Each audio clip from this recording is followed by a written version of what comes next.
ஆண்டவரும் உலக ரட்சகரும் உன்னத மீட்பருமான இயேசு கிறிஸ்துவின் நாமத்தினாலே உங்கள் யாவருக்கும் அன்பின் வாழ்த்துக்கள். சமாதானத்தின் தேவன் தாமே உங்களோடு கூட இருப்பாராக. தொடர்ந்து இந்த வாழ்வு தரும் மன்னா என்கிற வார்த்தையை நாம் கேட்போம். அதற்கு ஆதாரமாய் எடுத்துக்கொண்ட பகுதிதான் 1 கொரிந்தியர் 10ஆம் அதிகாரம் 16 20 முடிய உள்ள வேத பகுதிகளை வாசித்து நாம் ஜெபிப்போம். நாம் ஆசீர்வதிக்கிற ஆசீர்வாதத்தின் பாத்திரம் கிறிஸ்துவனுடைய இரத்தத்தின் ஐக்கியமாய் இருக்கிறதல்லவா?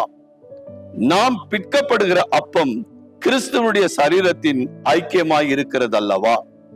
அந்த ஒரே அப்பத்தினாலே நாம் எல்லோரும் பங்கு பெறுகிறபடியால் அநேகரான நாம் ஒரே அப்பமும் ஒரே சரீரமாய் இருக்கிறோம்.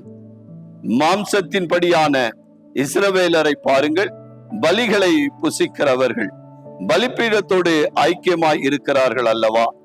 இப்படி இருக்க விக்கிரகம் ஒரு பொருட்டென்று, விக்கிரகத்துக்கு படைக்கப்பட்டது ஒரு பொருள் என்றும் நான் சொல்லுகிறேனோ?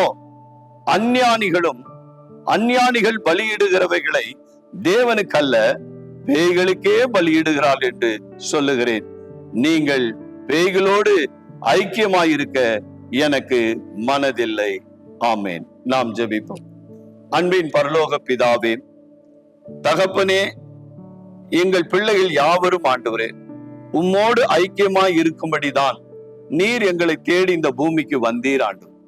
ஆனால் இன்றைக்கு மனிதன் உலகத்தோடும் பாவத்தோடும் இச்சையோடும் ஆண்டவரே அடிமைப்பட்டு போயிருக்கிற ஒவ்வொரு பிள்ளைகளையும் என் தேவன் நினைவு கூறுவீராக.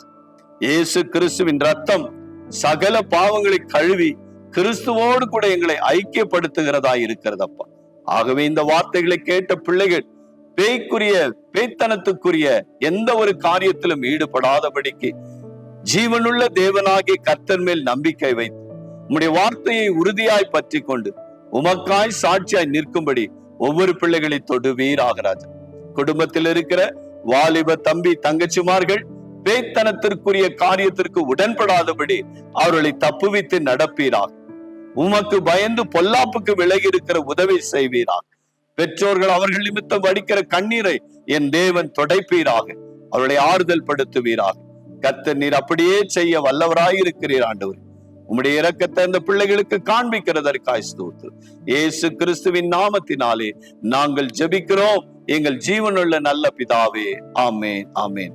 கர்த்தர் நிச்சயமாய் உங்கள் துக்கங்களை சந்தோஷமாய் மாற்றி உங்கள் பிள்ளைகளை ஆசீர்வதிப்பார். ஆமேன். God bless you. Thank you.